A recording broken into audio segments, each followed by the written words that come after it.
Hello বন্ধুরা, আজকে আমি কি কি রান্না করছি সব কিছু তোমাদেরকে দেখালাম।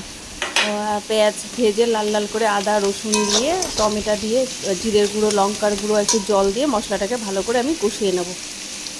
আর নুন হলুদ দেবো এর মধ্যে।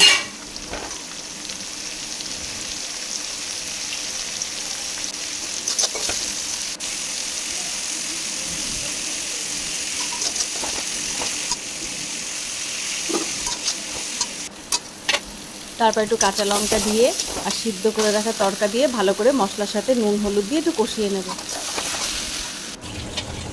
তারপর পরিমাণ মতো জল দিয়ে আমি এটা একটু ঢেকে রাখবো সিদ্ধ হওয়ার জন্য। সিদ্ধ হয়ে গেলে একটু গরম মশলা দিয়ে এটা আমি নামিয়ে নেব।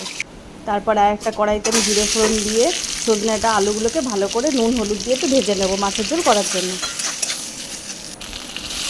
আবার জিরে গুঁড়ো লঙ্কার গুঁড়ো বাটা দিয়ে আমি একটু হলুদ নুন দিয়ে মশলাটাকে সবজিগুলোকে ভালো করে ওর সাথে মশলার সাথে কষিয়ে নেব। নিয়ে পরিমাণ মতো জল দিয়ে আমি এই সবজিগুলোকে একটু সিদ্ধ করার জন্য ঢেকে রাখবো।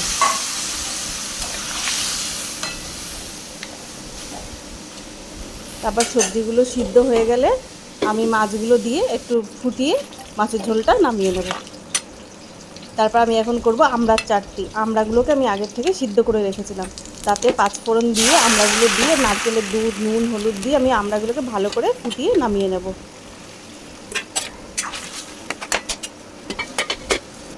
আর করেছি পুঁটি মাছ দিয়ে শাপলা ভাজা, নুন হলুদ আর একটু কাঁচা লঙ্কা দিয়ে পুঁটি মাছগুলোকে আমি সুন্দর করে ভেজে নিয়েছি। আমার এই ভিডিওটা ভালো লাগলে তোমরা সবাই লাইক কমেন্ট শেয়ার করে দিও। তোমরা সবাই ভালো থেকো, সুস্থ থেকো।